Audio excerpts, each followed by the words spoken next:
Hi all, here you're with me.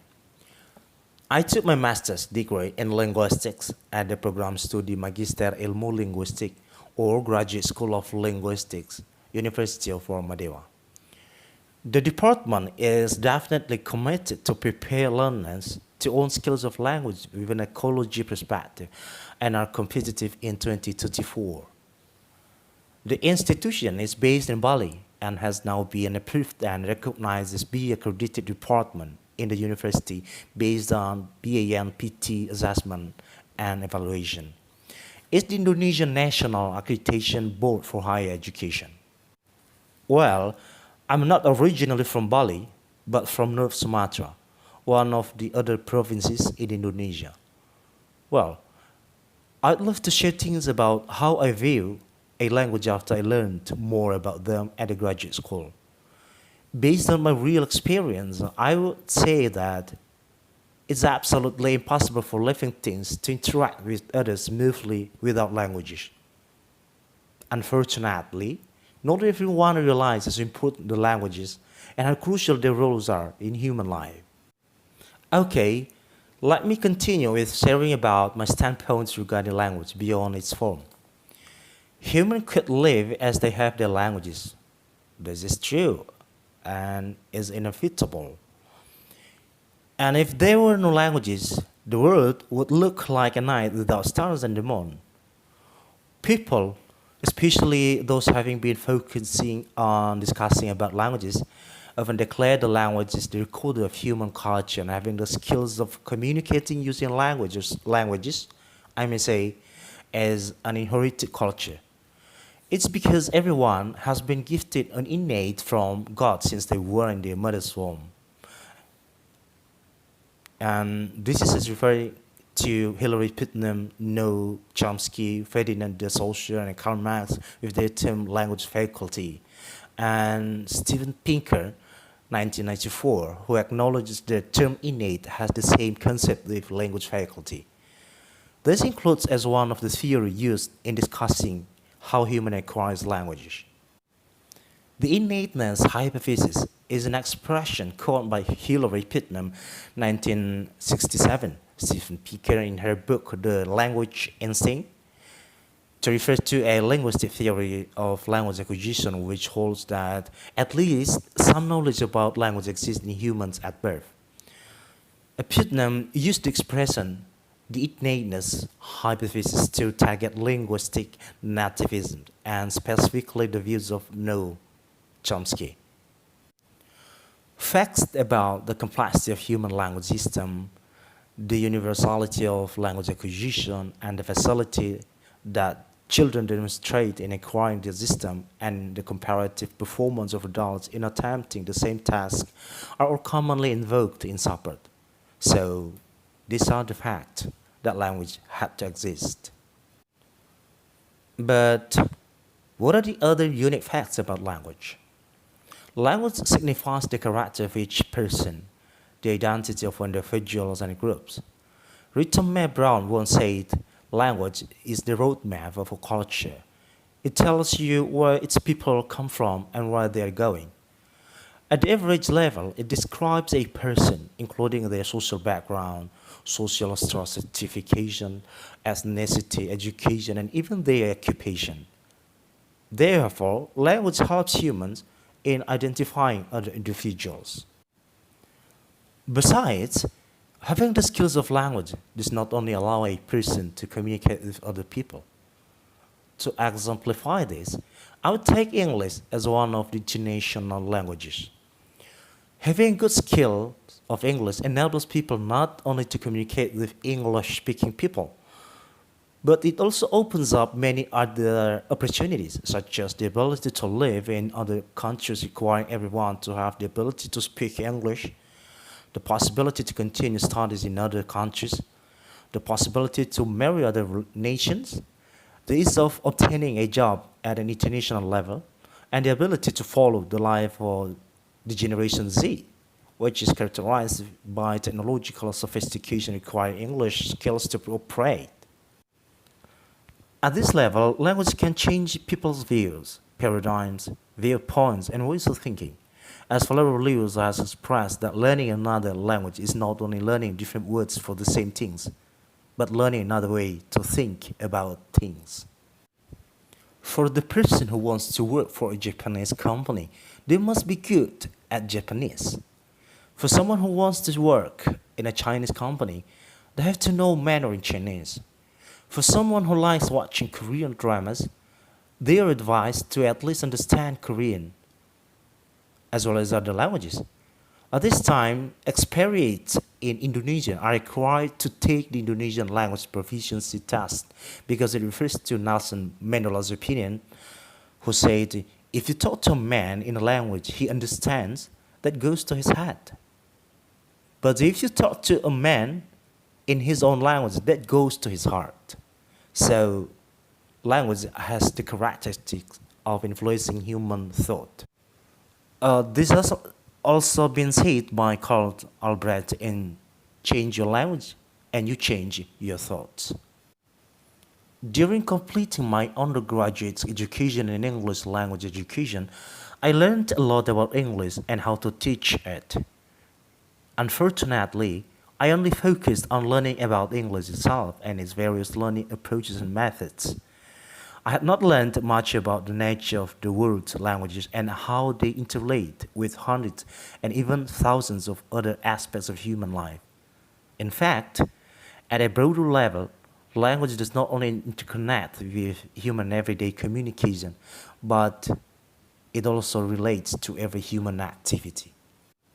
During completing my master's degree at the Graduate School of Linguistics, University of Warmadewa, apart from learning the 5 intrinsic elements of linguistics covering phonology, morphology, syntaxis, semantics, and pragmatics, I also learned a great number of things related to its extrinsic elements such as sociolinguistics, discourse analysis, ecolinguistics, computational linguistics, forensic linguistics, ethnic linguistics, anthropolinguistics, linguistic landscape, translation, and many others.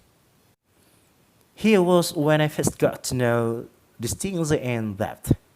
Then I just realized, that language is about human life, human culture, human thinking method, human main means to explore the world. Thus, I'm so confident to say successful communication is only done using languages. Do you agree with me? Keep it in mind. Well, at a more specific level, I completed my study at the University of Warmadewa with the final writing project, or the so-called thesis for graduate level students in Indonesia. I wrote a thesis with the title Struktur dan Peran Semantis Argumen Klausa Bahasa Nias Dialek Tengah. It's in Indonesian. In this paper, I examined the argument structures of Nias language clauses in the Middle dialect, one of more than 700 regional languages in Indonesia, and the semantic roles of each argument required by each clause in question. Speaking of a research course is often an obstacle for undergraduate and graduate students to do, because in addition to being up to date, the state of the art of the research must be clearly shown with relevant past studies and related theories. Additionally, data sources, research location, and methods used must also be clear and have a relationship with the object of the study. With technical instructions that are clear and very easy to understand from expert and professional lecturers at the institution, I could do this. In my findings, I found something unique in the structures of the Nias language, especially in the Middle dialect. As one of the regional languages in Indonesia, it has a sentence construction pattern that is distinguishable from that of Indonesian language. In the canonical structures of the clause, 2 patterns prevail, VOS and SVO. Each of these has its own characteristics. First, in the VOS pattern, each clause begins with a derivative or verb that has undergone a morphological process.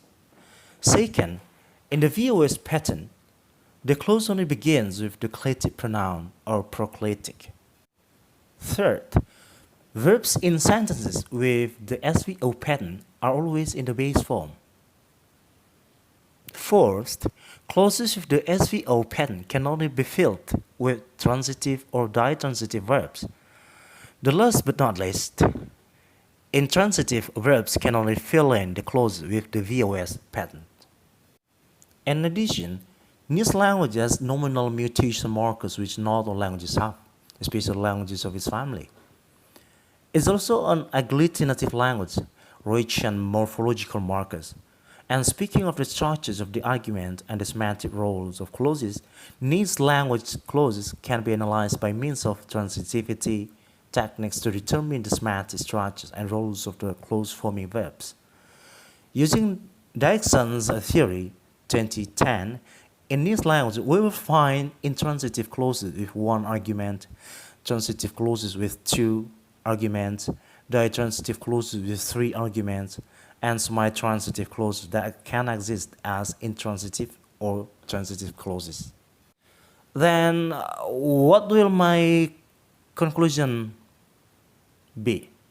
I would say that by having learned more about languages at the Graduate School of Linguistics, University of Warmadewa, I'm now more confident to teach at least English and Indonesian. I'm more convinced to continue my freelance activity, that is to translate English to Indonesian and vice versa. I'm a self-assured language researcher, I'm a mature language editor, and my communication skills have significantly improved to a professional base. And these are the reasons why everyone is advised to know about language in depth, because it's a living thing having roles in nature of human matter. Then why are actually people advised to learn languages? My answers will comply with ACTFL's top 10 reasons to learn languages. I have learned languages and I've perceived the importance as well as the benefits of mastering them.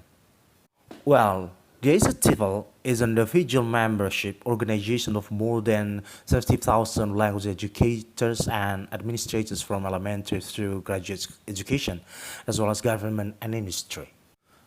Their top 10 benefits of learning languages are: number 1, connect.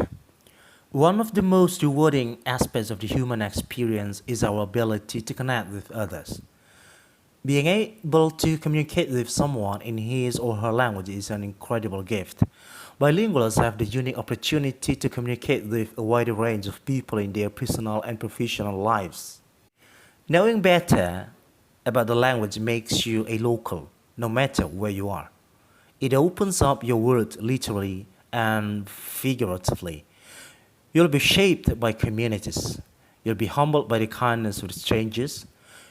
You will build lifelong friendships, and for these reasons alone, you will see the reward of learning languages for many years to come. Number 2, advance your career. Language skills can be a significant competitive advantage that sets you apart from your monolingual peers.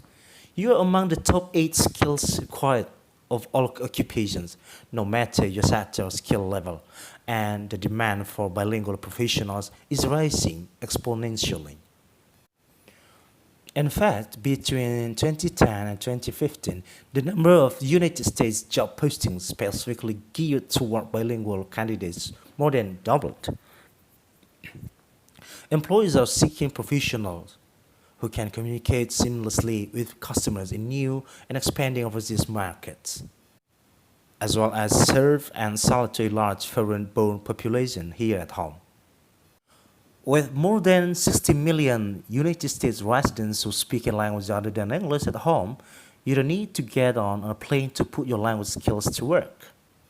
As an added incentive in many instances, language skills also lead to hiring bonuses and increased salaries. Whatever your career aspiration, with language skills added to the mix, you're ahead of the crowd. Number 3 is feed people's brain. The many cognitive benefits of learning languages are undeniable. People who speak more than one language have improved memory, problem solving, and critical thinking skills, enhanced concentration, ability to multitask, and better listening skills. They switch between completing tasks and monitor changes in their environment more easily than monolinguals. as well as display signs of greater creativity and flexibility.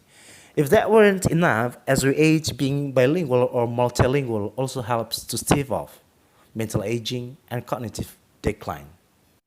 Number 4 is deepen your connection to other cultures. Language is the most direct connection to other cultures. Being able to communicate in another language exposes us to and fosters an appreciation for the traditions, religions, arts, and history of the people associated with that language. Greater understanding, in turn, promotes greater tolerance, empathy, and acceptance of others, with studies showing that children who have studied another language are more open toward and express more positive attitudes toward the culture associated with that language. Number 5, see the world. Traveling as a speaker of the local language can revolutionize a trip abroad.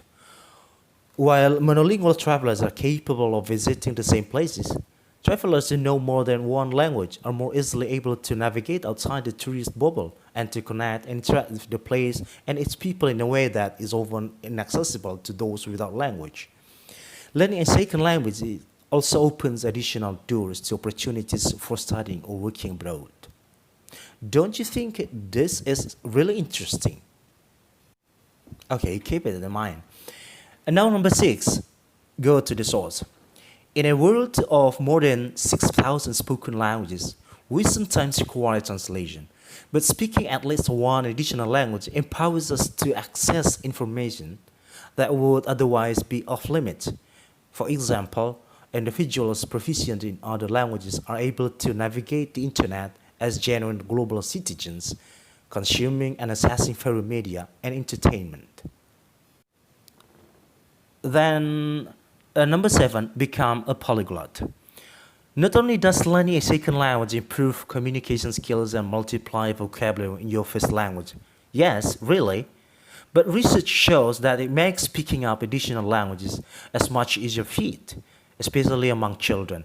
That's because when you learn a new language, you develop new brain networks that are primed and ready when you embark on learning a third language. This is also attractive. Number 8, boost your confidence. Any language learner can attest to making his or her share of mistakes while discovering a new language, often in front of an audience. It's a necessary part of the learning process. Learning a language means putting yourself out there and moving out of your comfort zone. The upside is the amazing sense of accomplishment you will feel when conversing with someone in their native language. Then try to imagine it. Okay, number 9, strengthen your decision making. Yes, that's true. Learning language, mastering language can strengthen your decision making.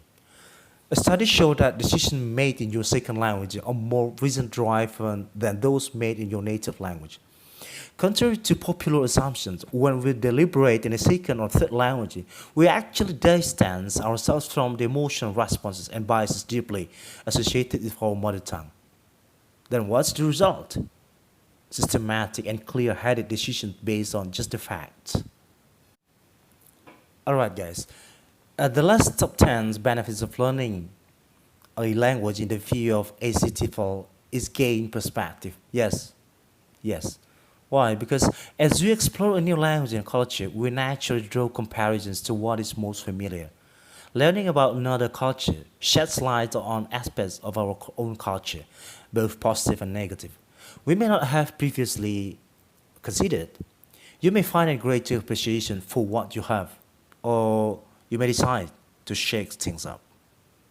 Well, guys, these are the reasons why we have to learn language, or why we have to master more than just one language.